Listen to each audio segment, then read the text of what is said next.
Welcome to my vlog 5 અને આજે મારો વ્લોગ થોડોક અલગ બનશે બીકોઝ મારા પપ્પાની આજે બર્થડે છે અને એમને નથી ખબર કે આજે ડિનર પ્લાન કર્યું છે. તો હમણાં હું એમને નીચે જઈને કહીશ કે ડિનર પ્લાન છે અને એમની માટે મારે કેક પણ લાવવાની છે. એકચ્યુઅલી આજે એમને 73 યર્સ કમ્પ્લીટ થયા અને 74મું યર રનિંગ છે. તો નીચે જઈએ અને પછી એમને કહું કે આજે આપણે ડિનર કરવા જવાનું છે તો ખુશ થઈ જશે. Happy birthday. Thank you. Happy birthday. Thank you. કેવો લાગ્યો વિડિયો જોયો તમે? વિડિયો જોરદાર છે. સારો બનાવ્યો અને મેં કોમેન્ટ આલી એ કેવી લાગી? એ બી મેં જોઈ, જોરદાર છે. કોઈ ના આલી હોય એવી આપી છે ને. હઉ તમારે ઇંગ્લિશ મારું ઇંગ્લિશ મીડિયમ સિવાય હું ગુજરાતી મીડિયમનો ગ્રેજ્યુએટ છે. પણ ઇંગ્લિશ મહારાજા યુનિવર્સિટીમાં કોર્સ કરેલો ડિપ્લોમા બેંકિંગનો. બસ એટલે 50% ઇંગ્લિશ સુધરી ગયું હતું. અમારું હોય સુધરી ગયું તારું. ફ્લુએન્ટલી ઇંગ્લિશ બોલી શકું છું. બોલો બીજું કઈ? તમારે આજે જમવા જવાનું છે ડિનરમાં? કઈ હોટલ નક્કી કરી તમે? બ્લુ લગુન.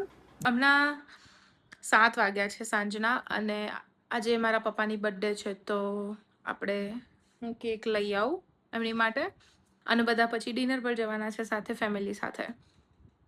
સો ફટાફટ ફ્રેશ થઈ જાઉં અને પછી કેક લેવા જઈએ આપણે. આઈ વિશ મેંગો ફ્લેવર મળી જાય બીકોઝ એમને મેંગો ફ્લેવરની કેક બહુ જ ભાવે છે. પણ આઈ વિશ અવેલેબલ હોય થિયોબ્રામામાં અને મળી જાય તો ફટાફટ જઈએ, બાકી પછી સોલ્ડ આઉટ થઈ જશે તો મારે કોઈ બીજી કેક લેવી પડશે.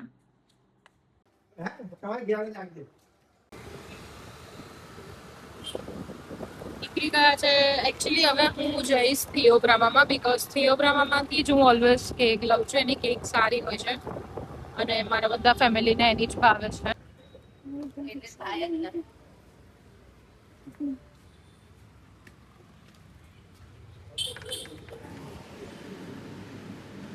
આ સ્ટ્રોબેરી કસ્ટર્ડ કરી દો ને કેક.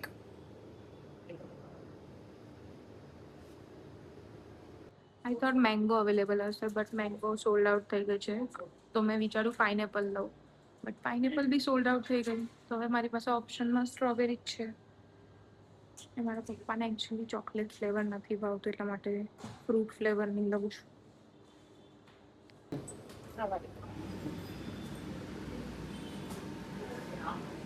હેપી 73rd બર્થડે એવું લખાશે તો 73 લખાશે. હેપી 73 ખાલી લખાશે એટલે નાના સ્મોલ અક્ષરથી ખાલી નંબર્સમાં.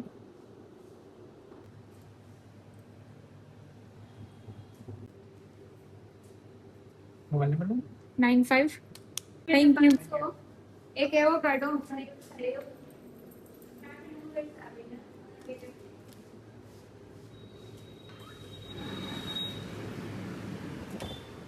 થોડી મેં લેટ ગઈ હોત તો મને સ્ટ્રોબેરી ફ્લેવર બી ના મળત. તો આજે હોટલમાં જમવા જવાનું છે બટ મેં મારું પ્રિપેરેશન રેડી રાખ્યું છે. આ સેલેડ અને હું આ મેજરમેન્ટ મશીન પણ લઈ જઈશ ફૂડ માપવા માટે. કેટલા ગ્રામ રાઈસ જોઈશે એના માટે પણ લઈ જઈશ. આ છે મારું પ્રોટીન લઈને પછી ડિનર માટે જવાનું તો ઓલરેડી પેટમાં જગ્યા થોડી ભરાઈ જાય તો ઓછું ખવાય. સો ફાઇનલી મેં રેડી થઈ ગઈ છું. આ છે મારું આઉટફિટ. આ એકચ્યુઅલી સ્વરોસ્કીનું નેકલેસ મને દર્શને મારી બર્થડે પર ગિફ્ટ કર્યું હતું. આ પણ વોચ, કડું, આ બ્રેસલેટ બધું દર્શને લાવ્યું હતું. તો હવે ફટાફટ રેડી થઈ ગયા છે. નથી થયું કઈ રેસ્ટોરન્ટમાં જવાનું છે જમવા. સો નીચે જવું ફટાફટ અને પછી ડિસાઈડ કરીએ કઈ રેસ્ટોરન્ટમાં જવાનું છે અને પછી બધી ફેમિલી જઈએ અને પછી ત્યાં આગળ હું મારા ફેમિલીનું ઇન્ટ્રોડક્શન આપીશ. કેક પણ રેડી છે તો હવે મેં પણ રેડી છું. જો મળીએ. બાય. સો ફાઇનલી છેલ્લે ડિસાઈડ કરી બ્લુ લગૂન રેસ્ટોરન્ટ કારણ કે મારે ડાઇટ કરવાનો હતો.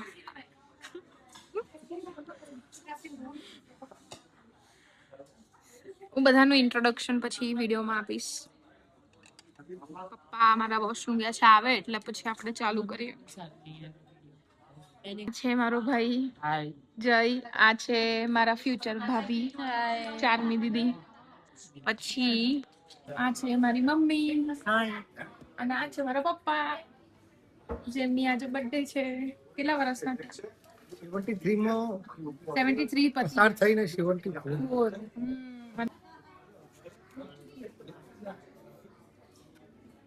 स्ट्रॉबेरी फ्लेवर है, मैंगो फ्लेवर अवेलेबल न तो એટલે नहीं લીધો है. चलेगा ना मैडम? हाँ चलेगा चलेगा, एक ही चाहिए भैया, एक ही चाहिए.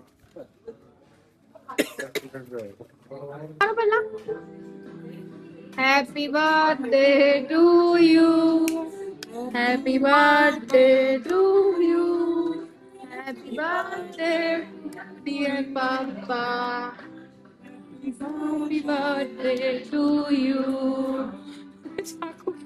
अंदर घुसी थी तो आखो સો મારો ડાઈટ, હું ડાઈટ પર છું તો અહીંયા જમવા આવી હતી, પણ મેં મારું ઘરેથી સેલેડ લઈને આવી છું અને એક પાપડ છાશ મંગાવી છે. આવા 2 પીસ લેવાના પનીર ચીલી ફ્રાઈના. અને આ છે મારું ફૂડ માપવાનું મશીન અને આનાથી હમણાં રાઈસ આવશે એટલે મેં 140 થી 150 ગ્રામ રાઈસ લઈને પછી માપીને દાલ ફ્રાઈ રાઈસ ખાઈશ.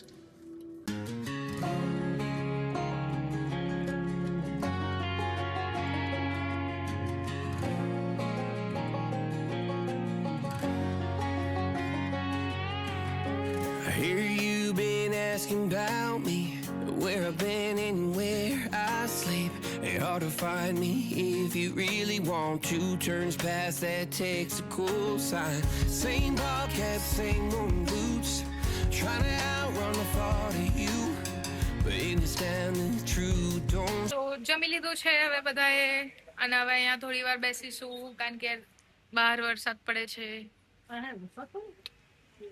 કેવો રહ્યો દિવસ? આજનો દિવસ સરસ, એવું? જમવાનું કેવું હતું?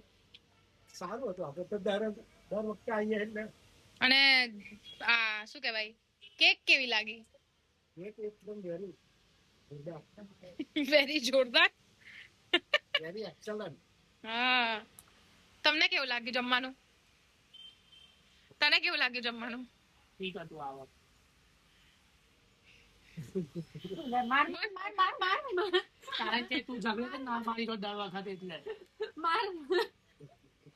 સો જસ્ટ ઘરે આવી, આજનું ડિનર સરસ રહ્યું. પપ્પાની બર્થડે હતી આજે અને અમે લોકો ડિનર માટે ગયા હતા તો મેં મારું સેલેડ લઈને ગઈ હતી ઘરેથી અને ફૂડ વેઇટ કરવા માટેનું જે મશીન હોય ને એ પણ લઈને ગઈ હતી.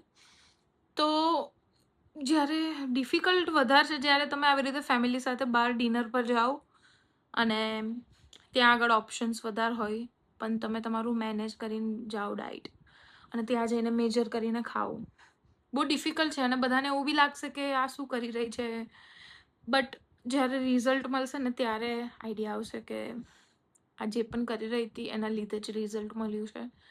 સો દિવસ આજનો બેસ્ટ રહ્યો. પપ્પાની બર્થડે પણ સેલિબ્રેટ થઈ ગઈ, કેક પણ સરસ હતી પપ્પાને ભાઈ, અને આજનો વ્લોગ આવી રીતે જ ખતમ થાય છે. અને હા, મેં આજે રાત્રે મતલબ ડિનર કરવા માટે જવાનું હતું તો એ હિસાબે મેં બ્રેકફાસ્ટ અને લંચ પણ મારે ડેલી જે લેવાનું હોય છે એ જ મેં લીધું હતું. હું તમને એમના ફોટા બતાવું, વેટ. આ છે મારું બ્રેકફાસ્ટ અને આ છે મારું લંચ. તો આવી જ રીતે આજનો દિવસ પૂરો થાય છે. મળીએ આપણે કાલના વ્લોગમાં. ઇફ તમને વ્લોગ ગમ્યો હોય તો લાઈક, શેર, કમેન્ટ અને સબસ્ક્રાઈબ કરજો અને મળીએ. Good night. C you.